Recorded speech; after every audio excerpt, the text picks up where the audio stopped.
Okay Vijay sir keep it up. अच्छा, दिसते सगळ्यांना स्क्रीन आता? घेऊया काही क्वेश्चन आपण रेग्युलर मधले.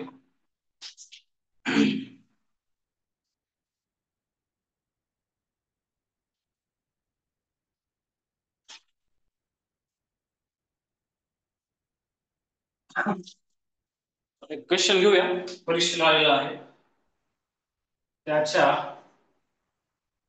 त्याच्या घराचे त्याच्या घराचे दार उघडले. प्रयोग ओळखायचा. प्रयोग ओळखा. हम्म. त्याच्या घराचे दार उघडले. स्क्रीन दिसती सर्वांना? कमेंट बॉक्स ओपन आहे, कमेंट करा. हा प्रश्न परीक्षेमध्ये विचारला गेलेला आहे. थोडासा काठाने पातळी असलेला प्रश्न आहे. उघडले क्रियापद आहे.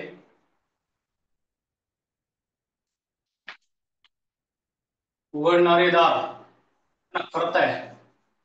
कर्त्याला प्रत्यय नाही. कर्त्याला प्रत्यय नाहीये. वाक्यात कर्म नाही म्हणजे अकर्मक वाक्य. अकर्मक वाक्य आहे. बघा ना, कर्म नाहीये ना वाक्यात कुठे. कर्म नाहीये. कर्मणी प्रयोग होणार नाही. कर्म नाही म्हणजे कर्मणी प्रयोग नाही. कर्मणी प्रयोग नसणार आहे. कर्म नाही म्हणजे कर्मणी प्रयोग नाही. कर्ता आहे. कर्त्याला विभक्ती प्रत्यय नाही म्हणजे भावे प्रयोग नाही. भावे नाही. मग राहिलं काय? कर्तरी प्रयोग है ना. कर्तरी प्रयोगामध्ये कर्म नाही म्हणजे याला आपल्याला काय करावं लागेल? अकर्मक कर्तरीमध्ये घ्यावं लागेल. अकर्मक कर्तरी प्रयोग. अकर्मक कर्तरी प्रयोग. हा एमपीएससी मेन्सला विचारलेला प्रश्न. मेन्स. ओके. अकर्मक कर्तरी. हा ठीक आहे.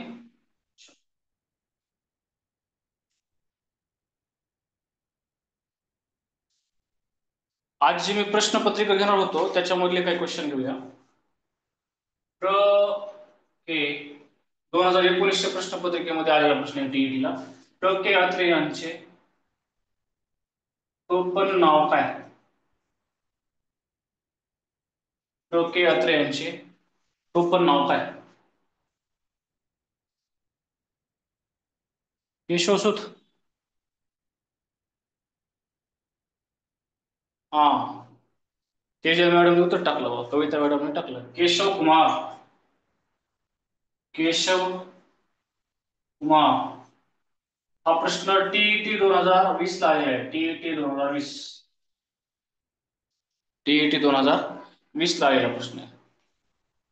ठीक आहे. चलो, टीईटी 2020 ला आलेला हा प्रश्न आहे. बरेच ह्यांचे लेखकांचे टोपण नाव आपल्याला परीक्षेमध्ये विचारले गेले. के अत्रे यांचं टोपण नाव परीक्षेमध्ये विचारलं गेलेलं आहे, त्यामुळे ते एक लक्षात ठेवा. त्याच्यानंतर बरेचसे असे प्रश्न आहेत टीईटीला विचारले जे की आपल्याला शब्दसंग्रहावरती विचारले. शब्दसंग्रहावरती प्रश्न विचारले गेले.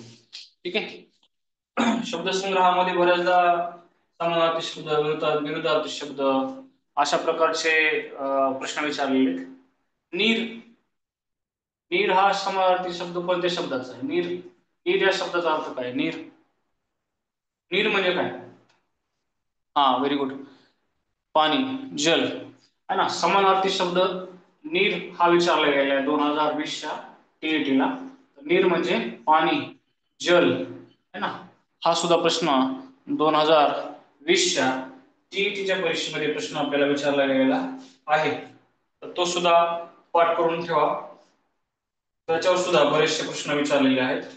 काय त्याच्यामध्ये घराचा जसा उंबरा असतो, घराचा उंबरा आहे ना, घोडे यांचा तबेला आहे. तबेला आहे. घोडे यांचा तबेला आहे. आणि याच प्रश्नामध्ये आणखीन एक ऍड मध्ये दिले. काय दिले माहिती का? है ना, फुलांचा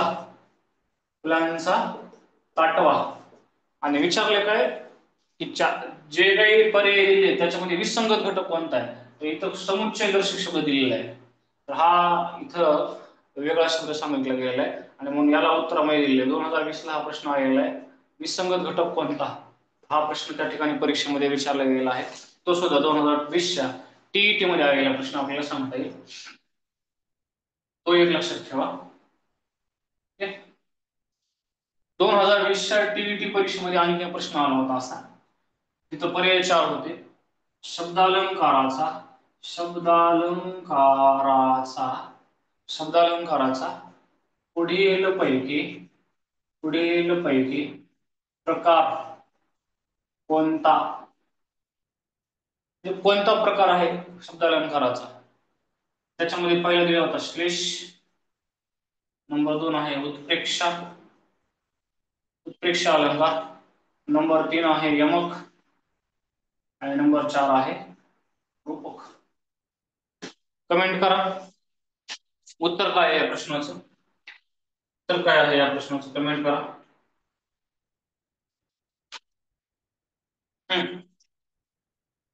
कमेंट करा सर्वांनी. रूपक अलंकार कसा आहे शब्दालंकाराचा प्रकार. शब्दालंकाराचे 3 प्रकार आहेत. शब्दालंकारामध्ये समजते ना, स्क्रीन सर्वांना दिसते, आवाज सगळ्यांना व्यवस्थित यायला आहे, ओके. उपमापन अलंकार या नाही, हा प्रश्न 2020च्या परीक्षेमध्ये टीईटीला विचारला गेलेला आहे. शब्दालंकार म्हणजे एखाद्या कवितेच्या चरणामध्ये शब्द जो असतो त्या शब्दावरून शब्द चमत्कृती साधलेली, अर्थावरून नाही, शब्दाच्या रूपावरून शब्द चमत्कृती साधलेली असेल तर तिथे शब्दालंकार होतो. शब्दालंकाराचे 3 प्रकार आहेत, त्यामध्ये श्लेष एक नंबर 1 श्लेष अलंकार, त्याच्यानंतर यमक अलंकार आहे. यमक अलंकार आपण उदाहरण घेतलं होतं श्लेष अलंकाराचं त्या दिवशी, की म्हणजे मला एसटी लागते है ना, मला एसटी लागते. आता लागते या शब्दाचे 2 अर्थ निघतात. एसटी लागणे म्हणजे गरजच नाही आणि लागणे म्हणजे त्रास होणे. एकाच शब्दामुळे जर 2 अर्थ व्यक्त होत असतील कवितेच्या चरणामध्ये तर श्लेष नाहीसा होतो आणि म्हणून श्लेष अलंकार हे त्या ठिकाणी होत असतो. त्याच्यानंतर यमक अलंकार जो आहे, जो विषय आहे, यमक अलंकारामध्ये विशिष्ट ठिकाणी 2 शब्द असे असतात ज्याच्यामुळे शब्द चमत्कृती साधली जाते. सुसंगती सदा घडो है ना, सुसंगती सदा घडो, सृजन वाक्य कानी पडो, घडो आणि पडो है ना, अर्थ वेगळा वेगळा आहे परंतु उच्चार सारखा आहे, म्हणून तिथं काय व्हायलंय, नाद निर्माण व्हायलाय आणि म्हणून तिथे यमक अलंकार असतो. ठीक आहे. आणि त्याच्यानंतर तिसरा जो आहे तिथं आहे अनुप्रास अलंकार, शब्दालंकाराचा तिसरा प्रकार, त्याला आपण म्हणतो अनुप्रास अलंकार. आता अनुप्रास अलंकारामध्ये काय असते, एकच अक्षर है ना, एक अक्षर पुन्हा पुन्हा पुन्हा पुन्हा पुन्हा रिपीट होते आणि म्हणून त्या ठिकाणी नाद निर्माण होतो, शब्द चमत्कृती साधली जाते आणि त्या ठिकाणी अनुप्रास अलंकार असतो. अनुप्रास अलंकाराचं उदाहरण आपल्याला सांगतात. या प्रश्नाचं उत्तर क्रमांक 1 आहे श्लेष अलंकार. अनुप्रास अलंकाराचं एक उदाहरण आपण घेऊया. अनुप्रास अलंकारामध्ये आपण सांगता येईल, काकूने किंवा काकीने काकांचा काळा कोट कात्रीने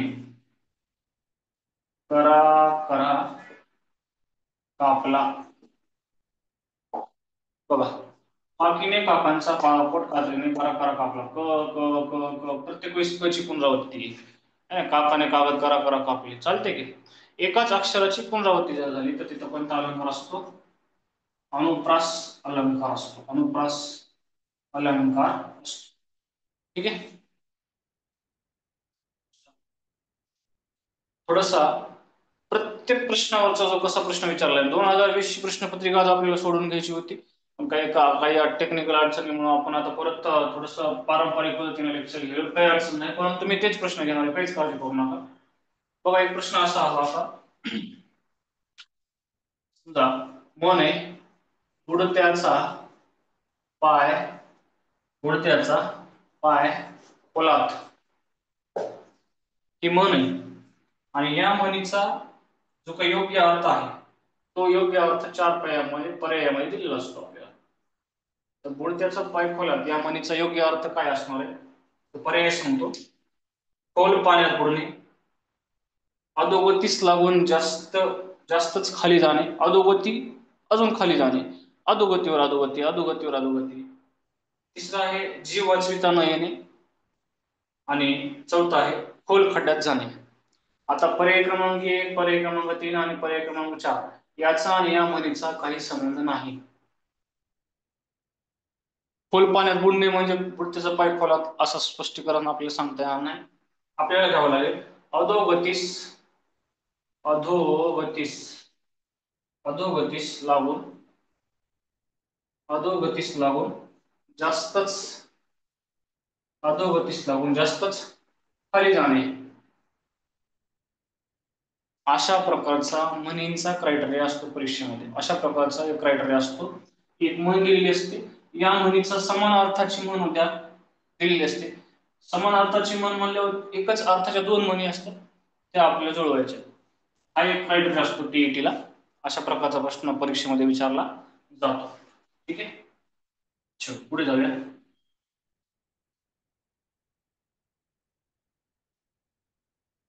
पुढे जाऊया.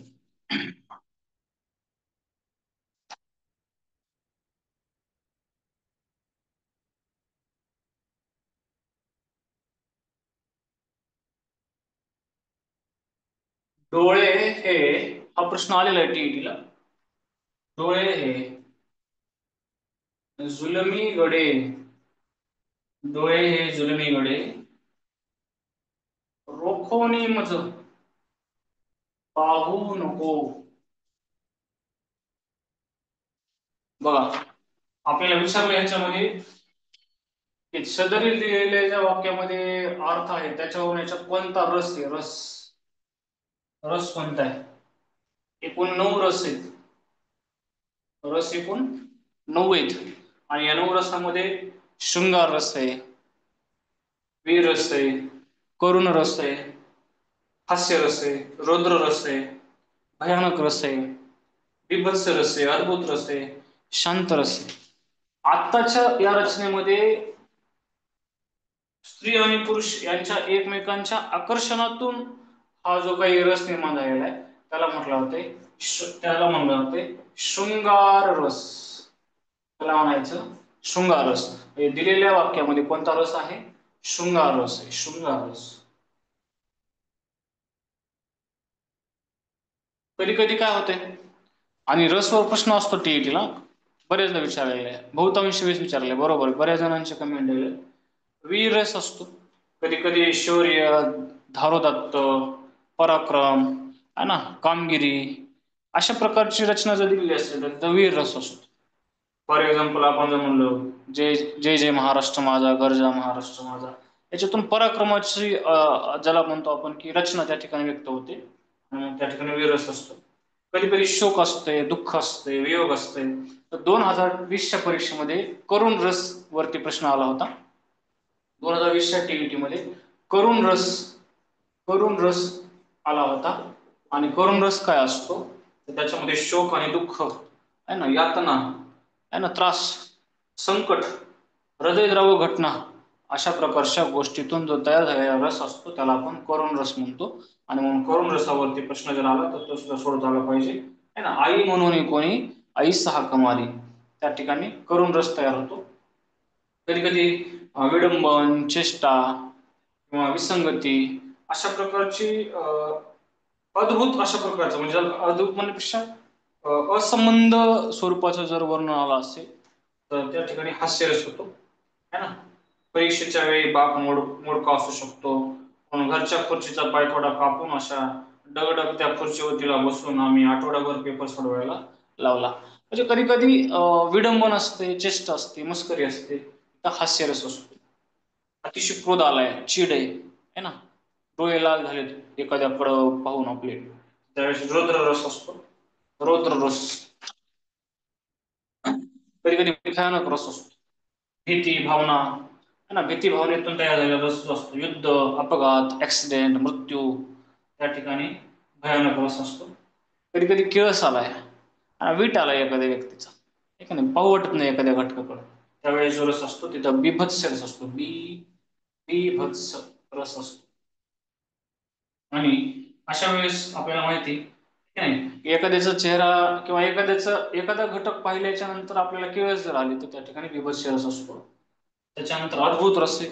अद्भुत रसाच्या वरती एकदा आला होता प्रश्न, अरेबियन नाईट्स. बघा, अरेबियन नाईट्स हा प्रश्न टीईटीला विचारलेला बघा. अरेबियन नाईट्स हे जर बघितलं ना तर याचा रस कोणता आहे? अरेबियन नाईट्स वरती प्रश्न आला होता आणि असा प्रश्न आला होता की त्याच्यामध्ये अशी काव्यरचना दिलेली आहे त्याच्यामध्ये विस्मय दिलेलं आहे, विस्मय. तो अद्भुत रस मला आला म्हणतो, अद्भुत अद्भुत कथांचं वर्णन अरेबियन नाईट्स मध्ये दिलेलं आहे. अद्भुत कथांचं वर्णन हे अरेबियन नाईट्स मध्ये दिलेलं आहे आणि म्हणून अरेबियन नाईट्सचा रस कोणता असणार आहे? तो अद्भुत रस असणार आहे. त्याच्यानंतर परमेश्वराची भक्ती असू शकते किंवा त्या ठिकाणी आपल्याला पवित्र वातावरण दिलेलं आहे, एखाद्या रचनेतून पवित्रता सांगितलेली आहे ना, भक्तिभाव सांगितलेला आहे, तर त्या ठिकाणी शांत रस असतो, शांत रस. ओके. तर रसावरती प्रश्न विचारला गेलेला आहे परीक्षेमध्ये. 2020च्या टीईटीच्या परीक्षेमध्ये आणखी एक प्रश्न विचारलाय, तो क्रायटेरिया ऍज इट इज, म्हणजे मी तुम्हाला तेच प्रश्न दिले जे की परीक्षेमध्ये विचारलेले आहेत आज. बघा, एक प्रश्न असा आला होता, थोडासा वाढवून सांगतो मी वाटतं तो प्रश्न. प्रश्न असा होता,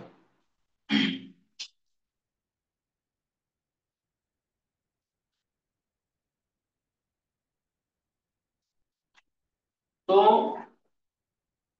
म्हणाला की तो म्हणाला की मी आज मी आज खूप आनंदी आहे. किती सोपं आणि साधं सिंपल वाक्य बघा ना. याच्यामध्ये काय विचारलेलं आहे, किती विरामचिन्ह वापरले? विरामचिन्ह किती वापरले? है ना? त्याला आपण कामा म्हणतो. या दोन विरामच्या दोन डबल इन्व्हर्टेड कॉमा ज्याला आपण म्हणतो, म्हणजे याला मराठीमध्ये जर आपण बघितलं तर दुहेरी अवतरण चिन्ह म्हणतो. तो जो काय म्हणालाय त्याच्या तोंडातले शब्द जशाला तसे इकडे जर सांगितले दुसऱ्या वाक्यामध्ये तर ते दुहेरी अवतरण चिन्हामध्ये वापरले जाते आणि वाक्याच्या शेवटी पूर्ण विराम असतो. आणि म्हणून या वाक्यात 3 विरामचिन्ह वापरले गेलेले आहेत. 3 विरामचिन्ह त्या ठिकाणी वापरले गेलेले आहेत. ठीक आहे. सर मराठी व्याकरण आता सोपे वाटते. बरं, चलो आणखी एक प्रश्न घेऊ जो की 2020च्या टीईटी परीक्षेमध्ये आलेला आहे. प्रश्न असा होता, फकीरा फकीरा काय आहे? प्रवास वर्णन आहे, नुसतं लघुकथा आहे, कादंबरी आहे, काय आहे? फकीरा काय आहे?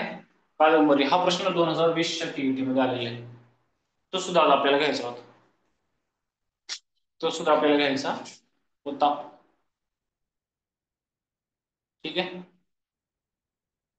हो, अण्णाभाऊ साठेंची कादंबरी, तो सुद्धा परीक्षेमध्ये प्रश्न आलेला, ऍज इट इज घेतलेला आपण, ऍज इट इज. ठीक आहे. तर प्रश्न असा आला होता, रीती वर्तमान काळाचा प्रश्न आला होता 2020च्या टीईटी मध्ये. रीती वर्तमान काळ, आम्ही रीती वर्तमान काळ नाही, रीती भूतकाळ आला होता. आम्ही गावाकडे जात असू.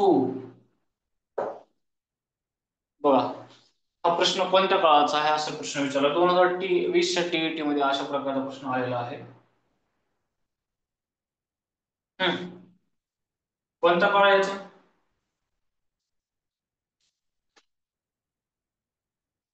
रीती वर्तमान असे असू आले ना. रीती वर्तमान, रीती भूतकाळ असेल ना. भूतकाळातली क्रिया वारंवार होत होती म्हणून रीती भूतकाळ. रीती भूतकाळ आहे.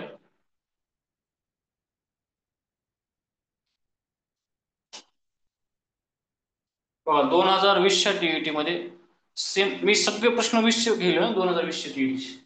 असा एक प्रश्न आला होता, वाक्य वाक्य ज्याच्याबद्दल वाक्य ज्याच्याबद्दल माहिती सांगते त्याला काय म्हणतात. आणि पर्यायामध्ये असं होतं नंबर 1 ला विधेय, नंबर 2 उद्देश, उद्देश, नंबर 3 होतं उद्देश विस्तार, उद्देश विस्तार. त्याच्यामध्ये उद्देश विस्तार कसं येईल, करता वाक्य याच्याबद्दल माहिती सांगते तो वाक्याचा करता असतो ना, उद्देश म्हणतो आपल्याला है ना, करता. उद्देश म्हणजेच काय, करता. विधेय म्हणजे क्रियापद, क्रियावाचक शब्द जो असतो त्याला आपण विधेय म्हणतो. तर पर्याय क्रमांक 2 2020च्या टीईटी मध्ये तो प्रश्न आलेला आहे. 2020च्या टीईटी मध्ये तो प्रश्न आलेला आहे, तर त्याच्यावरती थोडंसं लक्ष द्या. तो प्रश्न आलेला आहे जसा तसा. ठीक आहे. इथं आणखी प्रश्न 2020च्या टीईटी मध्ये विचारला होता, तो जसा तसा घेतोय. आजचे सगळे प्रश्न 2020च्या टीईटी परीक्षेमध्ये आलेले. दररोज आपण एका प्रश्नपत्रिकेवरती फोकस करूया. बघा, प्रश्न असा आला होता की कोणत्या प्रकारच्या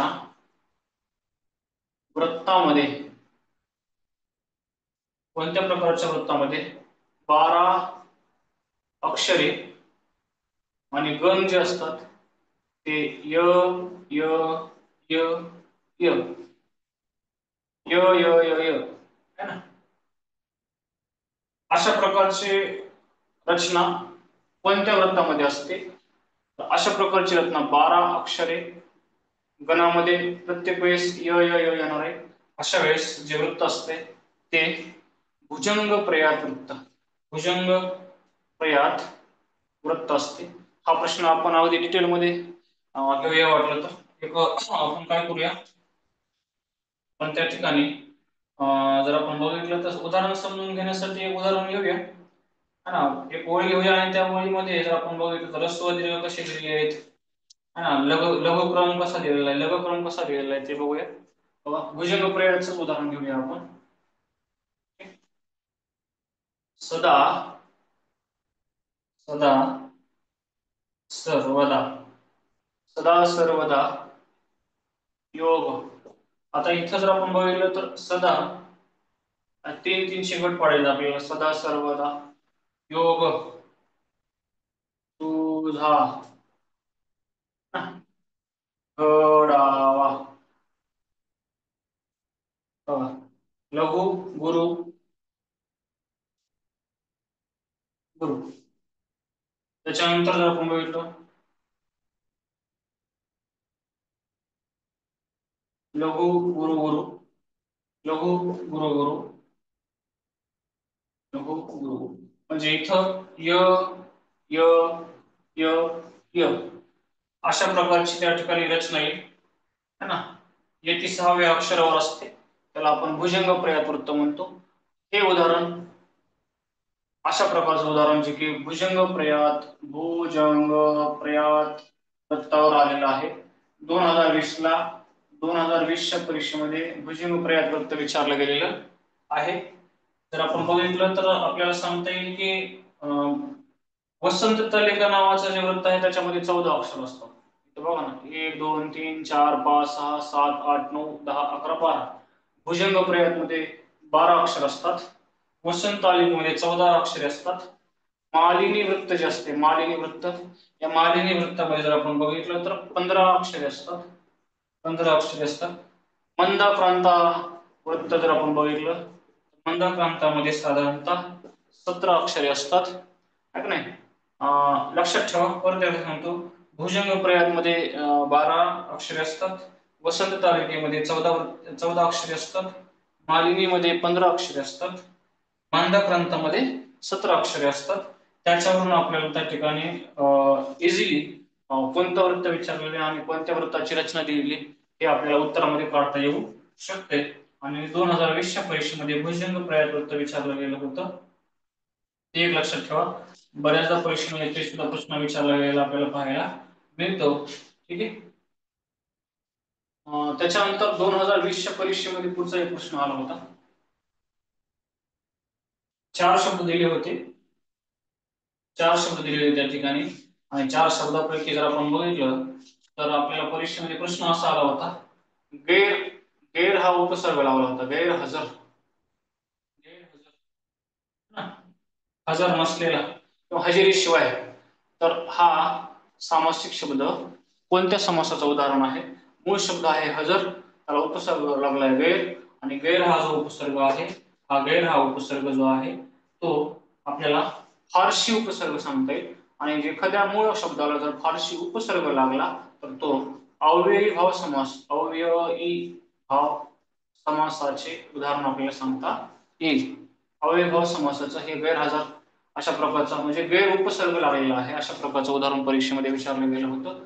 समास आपण उदाहरण पद्धतीने अगदी बघा, खूप सोपा टॉपिक आहे.